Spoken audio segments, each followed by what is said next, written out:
Hello everyone, welcome back to my channel. If you're new here, I am Cherono. So today I do have some interesting updates to my K1 visa process. So I just decided to do this video quickly and not postpone it because it is important information for somebody who is going through a similar process or is yet to go through a similar process, or know someone who is going through the same process. And so part of the process is that after we got married, which is a requirement of the K1 visa, we were required to file for the adjustment of status. Adjustment of status is when you are applying to become like a permanent resident in the US, or in other forms it's used interchangeably with the word green card. So we did that. We applied for my adjustment of status. We also applied for travel authorization because until that happens, I can't legally leave the US. I have to get a permit or a parole to be able to leave the US in the event I need to do that. And then I also applied for a work permit because before that happens, I can't legally work until I get a work permit. So we've always been on top of everything. And so what happened, after we applied for the adjustment of status, a few days later, we got the NOA, notice of action, from the USCIS, which is something that they normally do. They send you a notice of action just telling you that they have received your application and they will continue processing it. It looks like something like this. Let me hide my information. It looks like something like that. Yeah. And it has my information there, my details, and so on. And then it says like, welcome to the USCIS. Thank you for your recent submission. We have created a USCIS online account for you. With this account, you can check. I want you to listen to what the account does and why this video now is important later on. In this account, you will check the status of your case, sign up to receive email notifications and text exchanges, and manage your account preferences and contact information. So it doesn't seem like there's something screaming urgent that you need to do there. And then it also gives you like login instructions on how to create your account and so on. And then it tells you, it's giving us like a note: your online access code will expire 90 days from the notice date listed at the top of this letter. We will continue processing your application regardless of whether you access your USCIS online account. We strongly encourage you to confirm your USCIS online account as soon as possible and then use it in the future as your preferred method of interacting with USCIS. So even one of the disclaimers is that they will continue processing your application regardless of whether you access your USCIS online account, which expires within 90 days. So 90 days is like 3 months. And as we were like, okay, 3 months, that's something that we can do. And we went on with our lives for quite a bit. And then we decided to be like, let's stick within the 90 days and do it even as soon as we did it as soon as we could. And we opened the online account. So when we opened the online account, we went to this part where we are like checking on the status. And once, I don't know if it's that tab, once you open that account, you take your time to go through all the tabs. I think that's what I can emphasize. Go through all the tabs. As we went to a place where now on the status, now it's giving us like the step is biometrics. And then we went, I think it was scrolling down, we saw a part where we had our biometrics, my biometrics appointment scheduled. And guess what? Yeah, the appointment had already passed. And so we were like, okay, so it has passed, now what? And that's what I was telling you, what this account does. It just tells you, you check the status of your case, which it takes a while. I think in most of these processes, it just takes quite a bit of time for everything to move. But what I can emphasize to you or anyone going through this process is that when you open the account, that's when you get your appointment date for your biometrics. So we sent an inquiry, like an inquiry email. There's a letter where there's a slot where you can, or a link for an inquiry, and we did that. We sent that requesting for rescheduling of the biometrics appointment. And I think there was an immediate response, like the automated response email that stated that they were going to get back to us by this date, which was again more than a couple of weeks. And before that date reached, we decided, hey, let's just go through this thing and see what else we are missing, because like, yeah, it's easy to miss out. We learned that you can easily miss out on an important detail.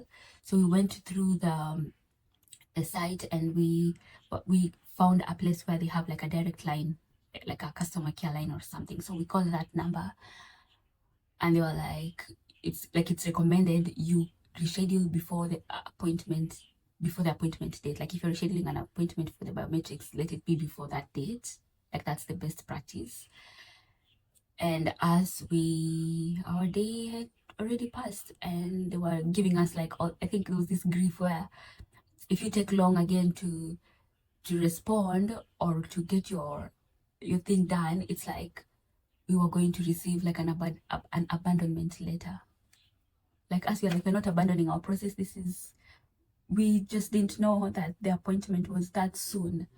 And I think for me, this would be like a cautionary tale. Like I think my previous 2 videos have been on how I immigrated and the step-by-step process on the best practices on how we were able to get our I-129F approved. But I think this one is more of a cautionary tale for you to learn from our negative experience, or just how you can easily miss out a fine print and it will push you back in your process. So yeah, if you get an instruction from, like, once you get any letter from USCIS and you go through the instructions, and there is like an account for you to sign up, do that immediately. Like, cancel all your appointments, sit down and create your online account immediately, because if you miss out on these things that it's not common knowledge. And I think here you were like, I think we should have gotten a lawyer. Maybe he would have guided us on this step. But yeah, so you just create your online account immediately as soon as you can, because there might be important dates that you're required to do something, and if that doesn't happen, it might look like you're not actually following up on your application. And so when we called the customer care or the service person, the USCIS agent, like she, God bless her heart, she was very kind, because we were all panicking. Well, we didn't know, like just missing out on that important information could actually affect negatively our process. So she raised a ticket for our case, and you sort of have to give an explanation as to why you missed out on your appointment date, and they have to be convinced. And if they're not, I don't know, as we were honest enough to tell her, hey, we opened this thing, and we were still within the 90 days window, but we learned later that apparently the appointment date had been set earlier, and we had not seen that before. It's only until we created the account that's when we learned of the overdue appointment date. And so she was able to raise a ticket for us and gave us a month waiting period. And so she's like, it's gonna take 1 month for them to get back to us with an appointment, and if within 1 month we don't hear anything from them, then we called them again, and then from there they can give us again another month. And if 2 months elapse and we are still waiting for feedback, then we call them again, and they will give us another month. So she was like, this could take up to 3 months for you to get an appointment, and this is an appointment that we had already gotten before. So just learn from us, learn from our experience.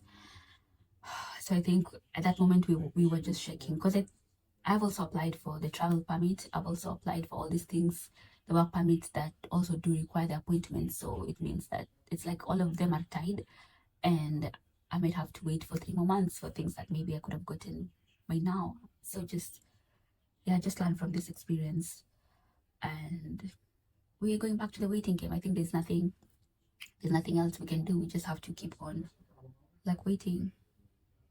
Yeah, it's not within our hands. Like, all these things are above our control, I guess.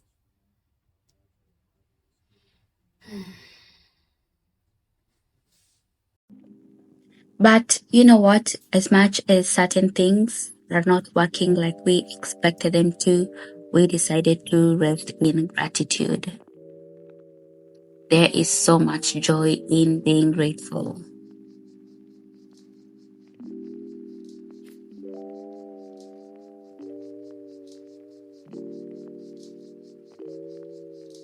We still get to be together and fellowship with each other despite the challenges and circumstances we are in.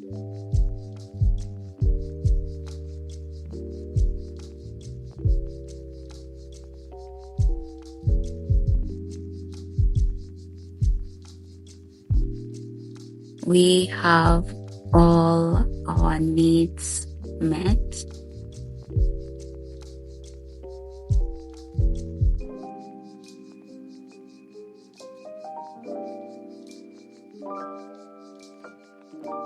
Our families doing okay, thanks to God.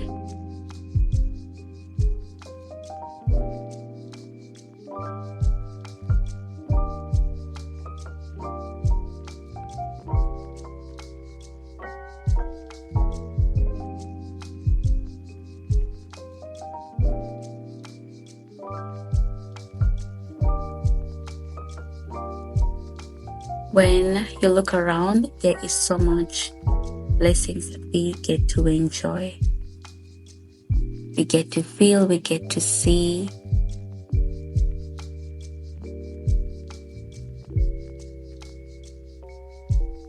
Thanks for watching. Until next time. Don't forget to subscribe.